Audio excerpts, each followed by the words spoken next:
Listo, pastor. Muy buenas noches, hermanos. Que el Señor les bendiga grande y poderosamente. Quisiera que antes que iniciemos hagamos una pequeña oración y coloquemos pues en las manos del Señor todo este tema y que el Espíritu Santo nos ilumine a ustedes y a mí para abordar estos temas tan poderosos que aclaran y que nos enseñan muchísimo más de Cristo. Entonces los invito a orar. Padre, mil gracias por esta gran oportunidad que tenemos de reunirnos como una iglesia, como hermanos, en la cual tú aclaras, tú colocas tu fundamento, Señor, tu mente está sobre nuestra vida, Señor, y gracias por poder tener esa mente para accesar a estos temas, Señor, y poder traer luz y claridad a los hijos tuyos que tienes reunidos en este día. Te damos gracias por este tiempo tan maravilloso, por mi pastor Erwin, que nos da este privilegio de poder servir, Señor, en la iglesia con estos temas. En el nombre de Jesús, amén y amén. Bueno, mis amados, buenas noches a todos. Traje pues este tema que veníamos afianzando hace un tiempo ya y este es el tema del día de hoy, las dos figuras de la venida de Cristo. Y habíamos hablado hace 8 días que existe esta palabra griega para la palabra venida, que es elousia, ¿sí? Y esa palabra elousia fue la venida no física del rey a su pueblo. No necesariamente el rey debía estar visiblemente presente en la guerra, porque desde esa terminología se toma esta palabra, ¿sí? Y habíamos dicho que el rey usaba, en vez de su presencia, el instrumento que tenía para, pues, ir a la guerra, que era su ejército, ¿sí? O en este caso, pues, vemos aquí el instrumento combatiente, como las legiones que tenían sus agentes representantes de aquella guerra. Esto lo vemos claramente en 2 de Samuel, capítulo 11, cuando la Biblia nos enseña que era el tiempo de que los reyes salían a la guerra y vemos claramente que el rey David se había quedado, ¿sí? Así que claramente vemos que él hizo una elousia. Una vez más, elousia es la palabra griega para la que se usa la no representación visible del rey, pero presente de otra manera, en este caso a través de su ejército. Entonces, como David no hizo su presencia física en la guerra, pero su presencia estaba incluida a través de la presencia de su ejército. Así claramente, si el ejército era aquel que ganaba, ganaba el rey. Pero si el ejército era derrotado, lógicamente era derrotado el rey. Entonces vimos la otra palabra que es parousia, ¿se acuerda? Y esta palabra parousia es una palabra que viene de este verbo pareimi, que significa estar presente o hallarse en el sitio, a diferencia de la otra palabra, ¿cierto?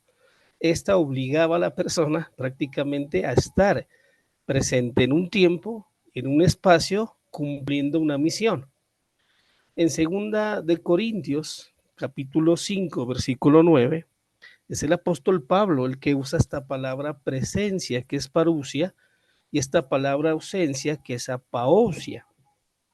Así que presencia es parousia, pero la ausencia de esta imagen es apaousia, y es donde la usa. Si usted me acompaña pues a la palabra de Dios, en 2 de Corintios 5:9, vamos a ver cómo el apóstol Pablo es el que usa esta terminología. Nos enseña aquí cuando dice el versículo 9, por tanto, procuramos también, o ausentes o presentes, ser agradables. ¿Por qué tomamos este pasaje? Porque el apóstol Pablo es el que usa esta terminología, que al entenderla y al poderla interpretar bien, vemos con claridad pues lo que el apóstol Pablo hablaba acerca también de la venida del Señor. Entonces, la presencia física es pareimi, no se olvide, ¿sí? La ausencia es elousia, ¿sí? Pero de una manera, digámoslo así, presente con el ejército.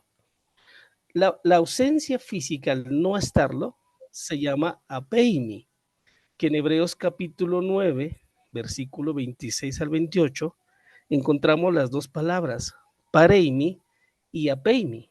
Mire que el versículo 26 dice que se presentó una vez.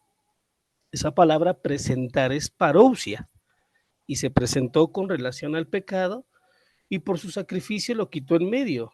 Así que en el versículo 28 dice que aparecería de nuevo Y esta es la palabra elousia, que es la palabra por segunda vez, pero esta vez sin relación con el pecado. Quiero tocar este pasaje un momento, ¿sí? De Hebreos capítulo 9, leámoslo por favor. Perdón, sí, Hebreos capítulo 9, versículos del 26 al 28, y dice así la palabra del Señor.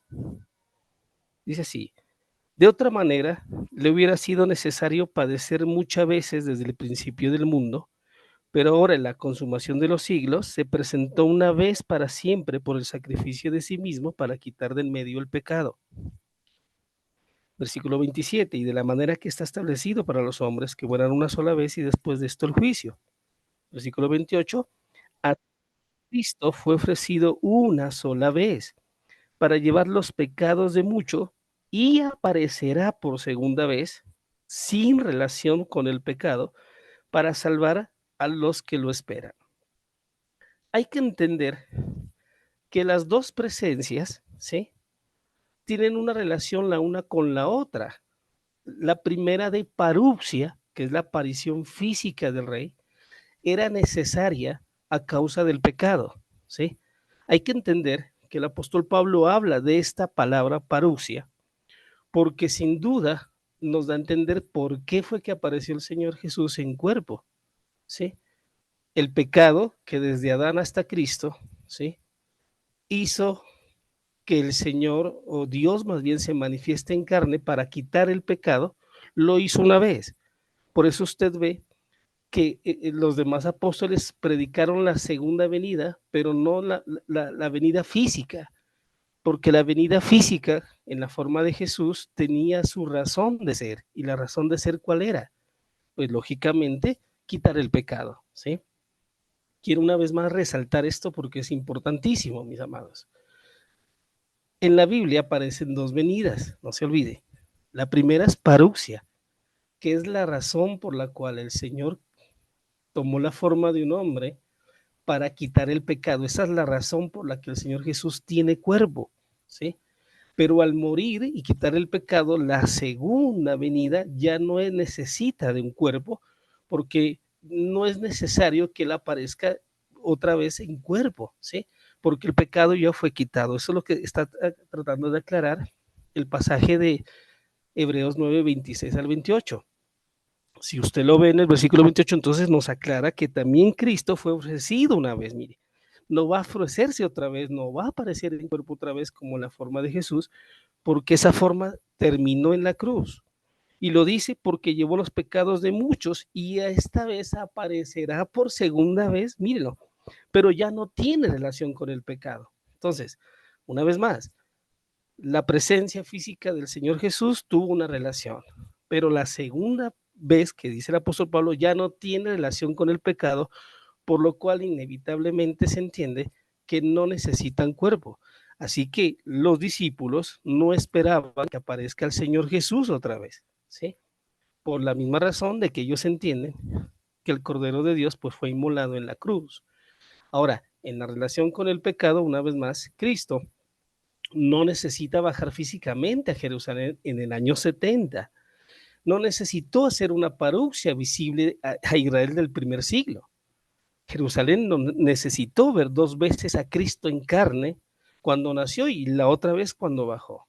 Por eso al pecado le fue necesario una paruxia, una aparición de un cuerpo, de una carne, con la presencia visible del rey, que es pareimi, ¿cierto? Y al sin pecado es una eleusia de apeimi, de ausencia física, que es la que vuelve a aparecer el Señor Jesús o el Señor Jesucristo como juez en el año 70, la destrucción de Jerusalén. Entendemos que la ausencia es Amado una omisión. pastor, amado Sí, pastor, señor. tenga la bondad otra vez, explíquenos ese último párrafo que está allí. Sí.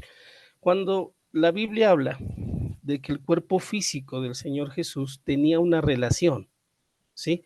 Una relación de ser. Y es que claramente usted ve que Cristo no necesitó bajar la segunda vez, porque es el apóstol Pablo y los discípulos, y lo que vamos a ver a continuación, que lo que vimos en Mateo 24, el Señor Jesús les advirtió que él iba a aparecer otra vez, ¿sí? Ellos automáticamente entienden que no van a volverlo a ver de la misma manera, porque ellos entienden que al aparecerse en cuerpo, la primera relación era para quitar el pecado. Una vez quitando el pecado, ¿sí? Quitando el pecado, ya no necesita un cuerpo para volver a aparecer, ¿cierto? Que es la segunda vez, que es la que afirma el apóstol Pablo en Romanos capítulo 9, versículo 28. Entonces, dice aquí el escrito, Cristo no necesitó bajar físicamente a Jerusalén en el año 70. Recordemos pues que en el año 70 se decretó el juicio contra Israel, ¿cierto? Y no necesitó bajar, sino lo hizo de una manera que fue con el ejército de Roma. Así que como no necesita ser una paruxia, o sea, visible en su cuerpo, que eso significa paruxia, ¿sí? Sí, no necesitó, dice aquí, dos veces en carne, una vez cuando nace siendo el Señor Jesús a través de María, porque la segunda vez cuando Él baja, lo hace en la forma de el ejército de Roma. Entonces, al pecado le fue necesario una aparición de la presencia visible del Cordero de Dios. Eso es lo que significa paruxia. Otra vez, ¿qué es paruxia? La aparición del rey de forma visible, pero presente, ¿cierto? ¿Qué es el lousia? Es la aparición del rey, pero no visible, sino, en la forma de, una imagen, en la forma de una figura, que en este caso, para este caso, digámoslo más bien, fue en la forma del ejército romano. Así que una vez más, el pecado le fue necesario un cuerpo y una carne llamado Jesús, que significa parousia y pareimi. No se olvide el verbo. Visible, pero a la otra relación, que es lo que dice el apóstol Pablo, mírelo, que necesitaba venir por segunda vez, ya no tiene la misma relación, porque él ya no vuelve a quitar el pecado. Recordemos que, una vez más, la primera aparición está relacionada con el pecado, la segunda aparición está relacionada con un juicio. Entonces, a la relación de la aparición de Cristo sin pecado se le llamó el lousia, que es diapeimi. Eso significa la aparición del reino visible y él estando ausente. Son las dos palabras que ve ahí, ¿sí? Y eso sucede pues en el año 70.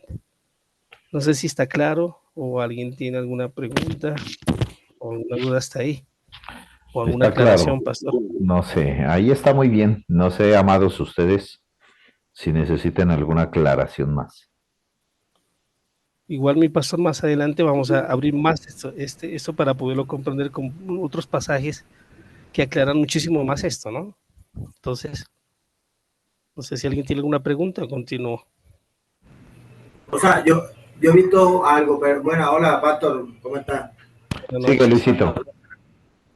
Bueno, o sea, ahí vemos que el apóstol Pablo está hablando acerca de la aparición de él.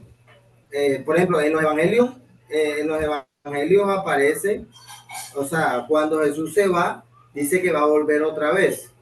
¿Qué palabra aparece ahí cuando dice, por ejemplo, cuando dicen los ángeles que dicen así como él descendió, él bajará o Sí, sea, esa palabra. sí, mi amado, al final está esto, al final de la presentación. Si me permite, al final de la presentación está lo que usted dice. Listo, Sí, pues yo le digo que es listo, bueno Pastor. poder aclarar un poquito más. Entonces, permítame, Bien, mi bien. amado, continúe y ojalá alcancemos hasta el final para ver que ese preciso pasaje está ahí. Entonces, volvemos aquí. Como sabemos que una ausencia es una omisión, la segunda vez que habla Hebreos capítulo 9, versículo 28, lo leo una vez más, cuando dice así, así también Cristo fue ofrecido una vez, mire, Cristo fue ofrecido una vez en el cuerpo de Jesús para llevar los pecados de muchos y aparecerá por segunda vez, pero esta sin relación con el pecado para salvar a los que lo esperan. Esta carta fue escrita cuando corría el año 67 y era para que se cumpliera lo que dice en Romanos capítulo 2, del 5 al 12.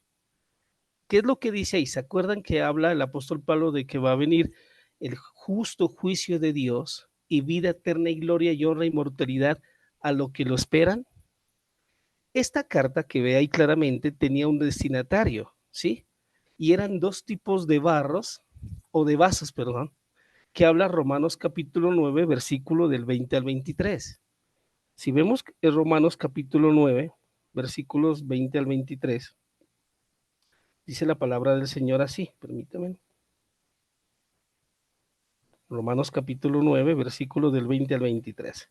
Dice la palabra del Señor así. Mas antes, oh hombre, ¿sí? ¿Quién eres tú para que alterques con Dios? Dirá el vaso de barro al que lo formó, ¿para qué me has hecho así? ¿O no tiene potestad el alfarero sobre el barro para hacer de la misma masa un vaso para honra y otro para deshonra? ¿Y qué pues si Dios, queriendo mostrar su ira y hacer notorio su poder, soportó con mucha paciencia los vasos de ira preparados para la destrucción? Y para hacer notorias las riquezas de su gloria, les mostró que para los vasos de misericordia que él preparó de antemano para gloria. ¿Qué es lo que especifica el apóstol Pablo aquí? Hay dos tipos de vasos y hay un alfarero, ¿sí? Porque toma la misma imagen de lo que habló Ezequiel.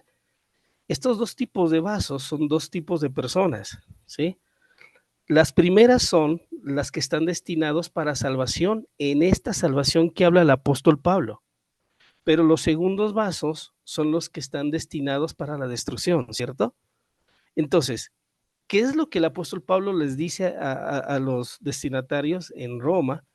Que saben todos que va a venir la ira de Dios representada para la destrucción del templo, pero ellos iban a ser guardados porque Dios los consideró a ellos vasos de honra, mire.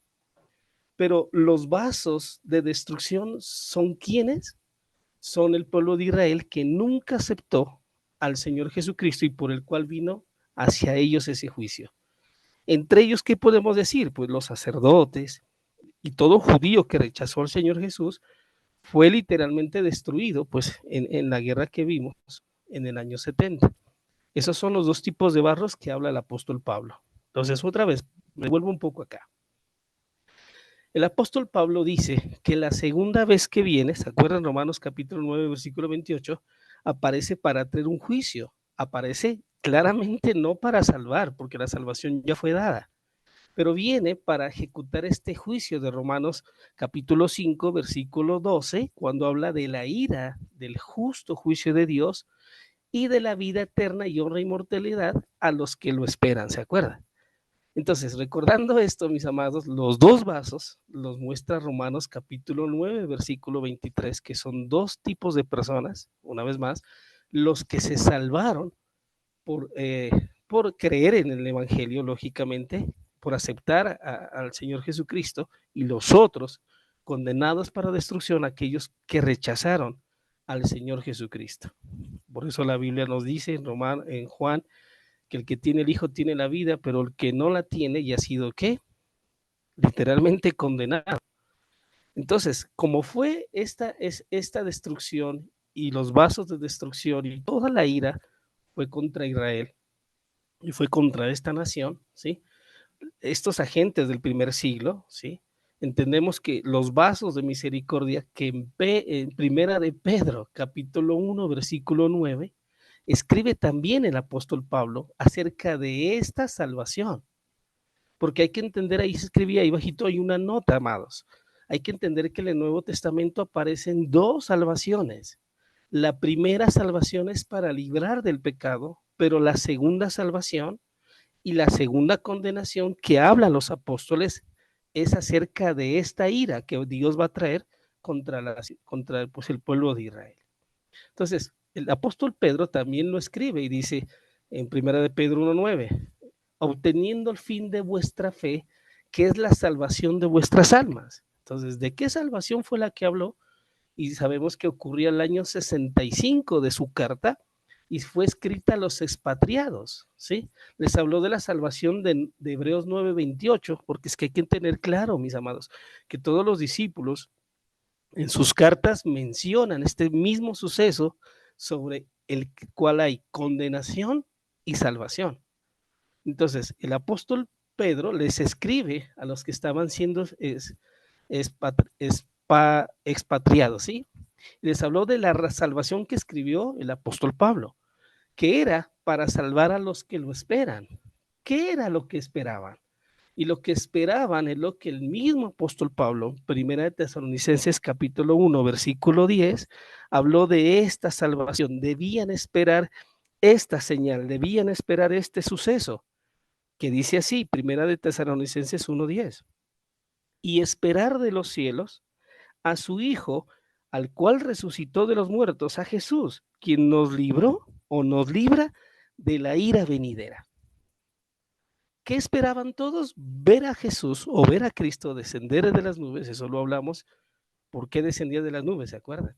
No era literal que iba a bajar de las nubes, sino es una figura que tiene cuando se usaba las nubes para decretar juicio sobre cualquier nación que existió en el Antiguo Testamento. Entonces, el apóstol Pablo, el apóstol Pedro, Juan, todos están en la misma tónica, en el mismo suceso, esperando la salvación, que llegó claramente cuando dice la Biblia que esperaban de los cielos a su Hijo, el cual resucitó de los muertos, a quien es Jesús, quien nos libra de la ira venidera. Bien, para entender, cuando estudiamos algo de jurisprudencia, la palabra ira es justicia retributiva, ¿sí?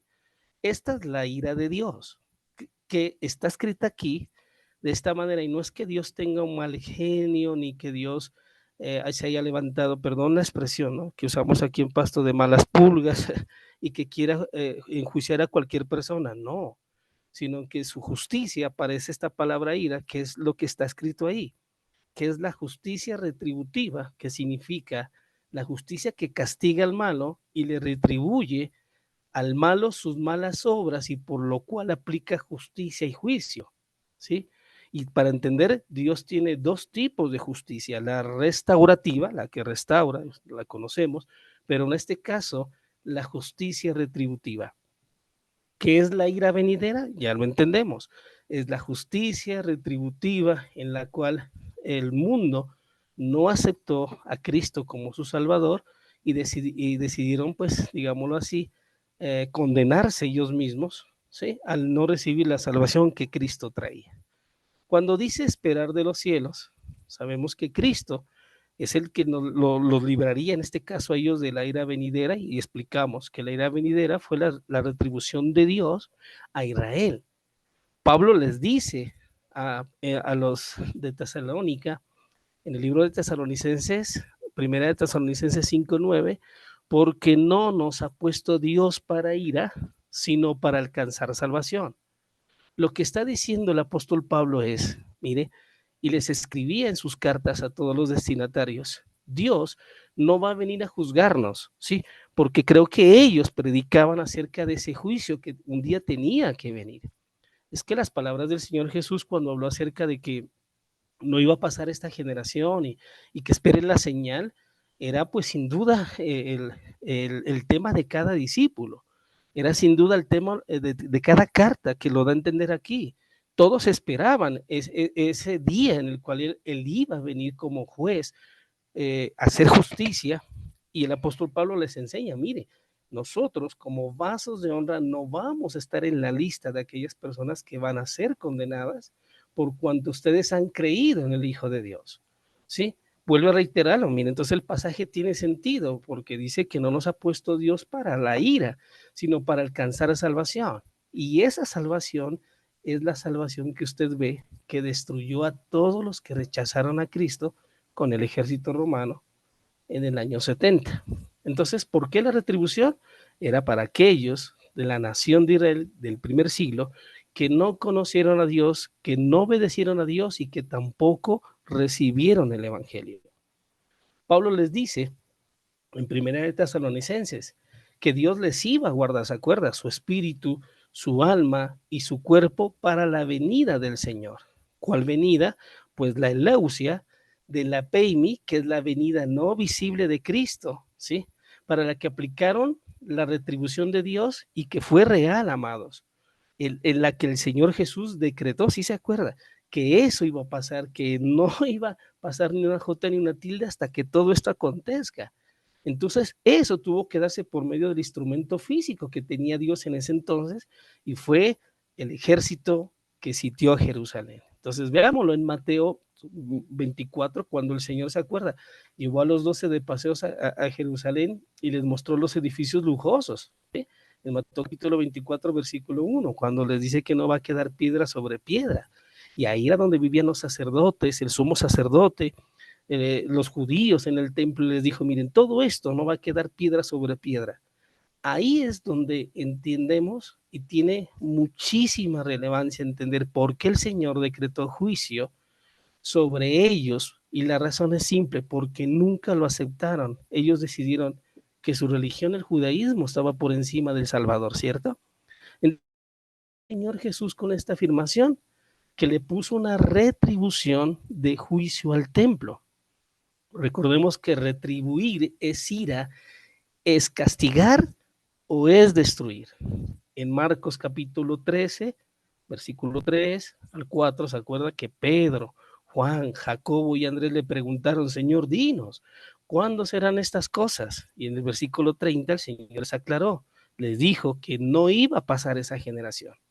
Al entender eso, mis amados, una vez más hay que tener claro que el Señor Jesús, siendo el profeta de ese momento para aplicar este juicio, no iba a dejar que sus palabras pues sucumban entre los siglos y que esto iba a pasar más allá, porque claramente lo dijo que era para quién, para la generación, hasta que todo esto acontezca. Recordemos que la preposición hasta es límite de generación y de tiempo. Así que la generación del Nuevo Testamento, la generación fue del año 30 al 70 y esta generación fue contada por 40 años, ¿sí? Esas señales, ¿se acuerdan? No podía pasar fuera de esa generación, las señales, la gran tribulación y todo lo que aprendimos pues, hace unas semanas atrás, se cumplieron una a una para darle cabalidad a lo que el Señor Jesús decretó sobre Jerusalén. Entonces tenía que darse dentro de ese tiempo, por eso en Mateo 23, 33, el Señor les dijo a los fariseos, serpiente, generación de víboras, ¿cómo vas a escapar del infierno? ¿O cómo escaparéis del infierno? Ahora la pregunta es, ¿cuál era el infierno? El infierno fue la destrucción de los 3 años y medio de la gran tribulación, ¿sí?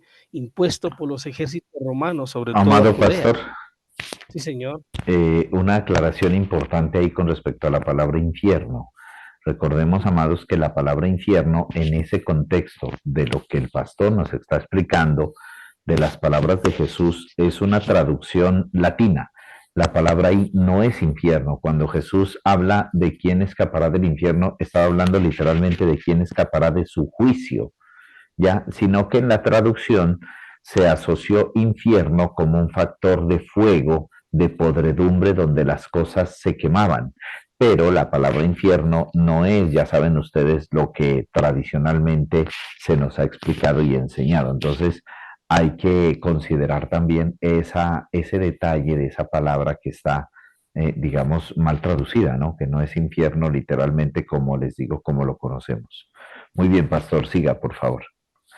Una aclaración importante, pastor, nos quedan, a ver, ya le voy a decir, nos quedan 5 minutos, 4 minutos y de pronto si hay alguna pregunta, otros 4 y volvemos y entramos para, si ustedes consideran, hacemos una segunda sesión, si no, como usted considere, pastor, siga.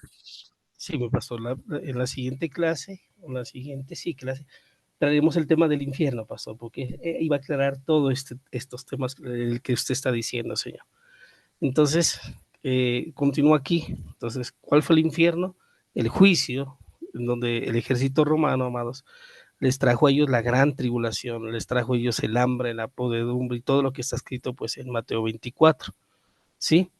Los 12 pues le preguntan al Señor, ¿y qué señal habrá de tu venida? ¿Se acuerdan de tu venida el fin del siglo? También lo explicamos, porque en Mateo 24:30 les dijo que va a aparecer la señal, y la señal sabemos que no dijo que iba a aparecer él en cuerpo físico, ¿sí? Entonces, a veces se nos olvida leer un poco, digo yo, porque habíamos predicado que la señal era la aparición de él. No, él no dijo que él iba a aparecer, él dijo que había una señal, y la señal pues eran los ejércitos de Roma en aquel tiempo. Entonces, entendemos también por qué venía del cielo, porque ahí está la palabra juicio eterno, vida eterna, y todo lo que es eterno sabemos de dónde viene. ¿De dónde viene? Pues del cielo. ¿De dónde viene? Direccionado de Dios hacia la tierra, ¿sí? Entonces también lo dice, y que iban a lamentar todas las tribus, ¿sí? ¿Y cuáles eran las tribus? Es hermoso leer ese libro de Santiago y antes de leerlo conocer el contexto, ¿no? Sobre el cual se escribe ese libro. Ese libro fue inspirado hacia las tribus que estaban en dispersión, si ustedes los han escuchado. Fue una carta que literalmente trajo mucho aliento a las personas, y escrita pues en manos del apóstol Santiago, porque él les reconocería todo lo que iba a pasar. Y cuando les habla, ¿se acuerdan de las pruebas? Y que se hallan en diferentes pruebas, pídale paciencia, y bueno, todo esto, amados, porque sabían ellos que estaban dentro pues de ese juicio tan tremendo que Dios estaba ejecutando contra Israel. Entonces las 12 tribus que están en dispersión fue lo que Juan escribió entre el año 54 y el año 68, y también lo escribe en Apocalipsis capítulo 1, versículo 7, cuando él dice que viene con las nubes y que todo ojo lo verá, y que lo que los traspasaron y todos los linajes del territorio harán gran lamentación por él, sí, amén. Y este fue el cumplimiento de Hechos capítulo 1, versículo 9 al 11, cuando Cristo fue alzado y recibido en la nube. Ahora vemos que aparecieron ahí dos varones, ¿se acuerdan? Que hablaron acerca de ellos, que le dijeron que así mismo como lo verían partir, así mismo él iba a regresar. Entonces los dos varones le dicen a los 12, una vez más, que el Señor ha sido tomado de vosotros al cielo, y asimismo vendrá como le habéis visto ir al cielo. ¿Cómo le vinieron venir? Insertados en la nube. Y él vendría con la nube para que todo ojo de la nación de Israel le viniera a venir. ¿Y cómo vino? Vino con la señal. Esa es la clave. La señal de su venida es, una vez más, lo que Mateo dice, que es la abominación desoladora de la que habló el profeta Daniel, ¿se acuerda? ¿Y qué habló Daniel? Ejércitos rodeando a Jerusalén. Entonces era indiscutible saber que la señal de su venida era esa, mire. Entonces, cuando veréis ¿qué? A Jerusalén rodeada de ejércitos, saber que su destrucción ha llegado. En otras palabras, destrucción ha llegado, su señal. En Lucas capítulo 21, versículo 20, el Señor, sabemos que les dio la principal señal, y está en el versículo 8, cuando les dijo, mirad que no seas engañados, porque el tiempo está cerca. Y en el versículo 19, con paciencia ganaréis vuestras almas, que son vuestras vidas. También hay este pasaje cuando dice, el que persevere hasta el fin será salvo, ¿se acuerda? Y todos estos pasajes hablan de este mismo suceso, de la perseverancia para los discípulos, para la gente, el apóstol Pablo, el apóstol Juan, todos predicando, Santiago, que iba a suceder esto y que debían esperar con paciencia la fe. Entonces, esta señal, todas las tribus harían su lamentación por el templo, ¿sí? ¿Y a qué se va el muro de los lamentos hoy en día? Usted lo sabe, a lamentarse, porque hasta el día de hoy los judíos no tienen un templo y oran porque Dios les conceda un nuevo templo. Y cada vez que un judío está en el muro, está cumpliendo esta orden, se está lamentando. Entonces, mi pastor, eso es todo por el día de hoy. No sé si alguien tiene alguna duda, Muy aclaración. bien, gracias. Sí, mi Tenemos pastor. unos 3 minuticos, amados, si alguien tiene de pronto una inquietud, si no, ustedes saben que podemos también escribir ahí en el chat para que el pastor internamente o públicamente también podamos aclarar. Sí, escucho.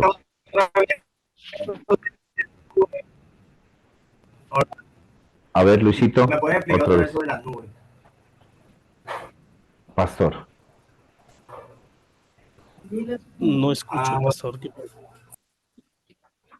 Luisito, repite la pregunta, no se escucha.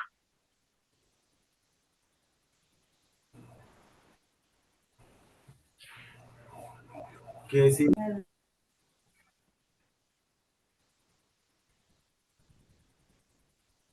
No, no se escucha, Luisito.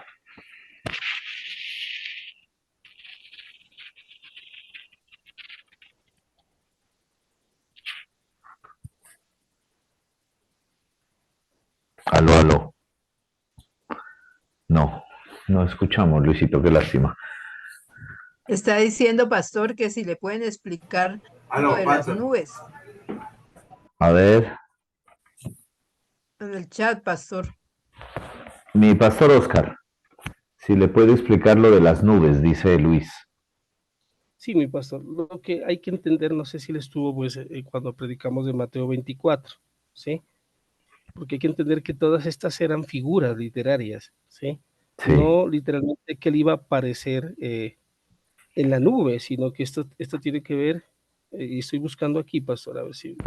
A ver si... No alcanzamos, Luisito, a explicar, pero creo que internamente el pastor Oscar me puede mandar un audio para reenviárselo a usted. Con mucho gusto, ¿vale? Porque ya nos queda un minutico nomás y se va a cortar esta ¿Quieren entrar? comunicación. Pues, pastor, aquí ya tengo el material. Entonces, esperemos.